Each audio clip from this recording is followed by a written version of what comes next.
I would say యూజువల్గా ఇంద్రగంటి గారి మూవీస్లో సాధారణంగా ఒక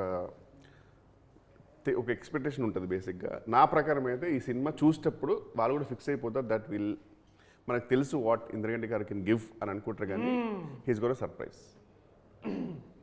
ప్రేక్షకుడి స్థాయిని పెంచేసింది 100%. అందరం ఎంటర్టైన్మెంట్ కోసం చూస్తాం సినిమాలు చాలా ఎక్కువ శాతం. అండ్ కాసేపు ఒక ఎస్కేప్, ఒక మంచి హ్యాపీ ఎస్కేప్. అండ్ ఈ సినిమా చూడడం వల్ల మీకు చాలా ఎంటర్టైన్మెంట్ ఉంటుంది. అండ్ తర్వాత మీరు జీవితంలో చాలా చిన్న ఆస్పెక్ట్స్ని కూడా బాగా హ్యాపీగా మళ్ళీ you'll cherish back in your own life. And then ఈ ఫిలిం అవన్నీ గుర్తు చేస్తుంది, that beautiful friendships and family dramas. And then what you get is pure paisa vasool for every rupee you put, and 2 hour 10 minutes clean comedy and entertaining comedy. Suddenly me vibe చాలా better అయిపోతుంది అనమాట. Vibe అంటే ఊపు మీలో కొత్త ఊపు వస్తుంది. ఇట్లా Please watch Sarangi Jatakam only in theatres.